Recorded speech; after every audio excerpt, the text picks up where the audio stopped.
চরিত্রে বাংলাদেশের গণহত্যা চালিয়েছে, মানবতা বিরোধী অপরাধের জন্য যেই দল দায়ী, যেই দলের নির্ধারিত সরকার দায়ী অনির্বাচিত হলেও, শেখ হাসিনা আওয়ামী লীগের সভানেত্রী হিসেবে প্রধানমন্ত্রিত্ব করেছেন অনির্বাচিত সরকারের, অবৈধ সরকারের। তার সিদ্ধান্তে এবং আওয়ামী লীগের রাজনৈতিক সিদ্ধান্তে এই দেশে গণহত্যা এবং মানবতা বিরোধী অপরাধ হয়েছে। সুতরাং ব্যক্তির সাথে সেই সংগঠনেরও তো বিচার করতে হবে।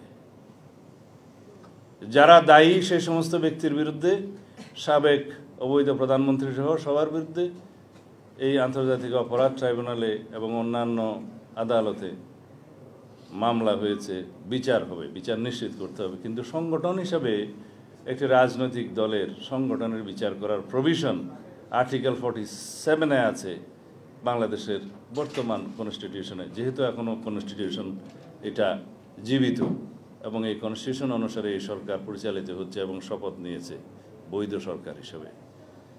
সুতরাং সেই সংগঠনের গণহত্যা এবং মানবতা বিরোধী অপরাধের জন্য, রাজনৈতিক সংগঠনের বিচারের জন্য আমরা তো এখনো পর্যন্ত তত বেশি সোচ্চার নই, কেউ তেমন উচ্চারণ করছে না।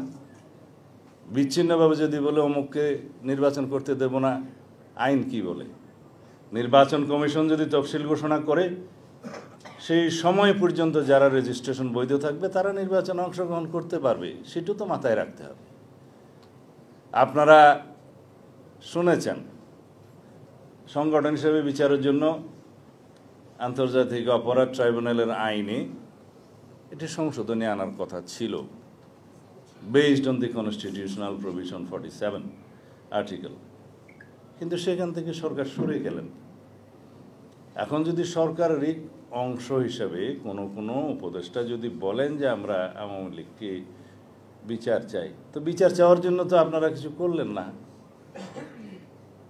আর বিচার করার জন্য আমরা দাবি করছি, আপনারা দাবি করছেন, জনগণ দাবি করছে এই দেশে ফেসিবাদী শক্তি, গণতন্ত্র হত্যাকারী, গণহত্যাকারী, মানবতা বিরোধী অপরাধে যারা দায়ী সেই সংগঠনের বিচার হোক, বিচারের মাধ্যমে নির্ধারিত হোক, তাহলে জনগণ মেনে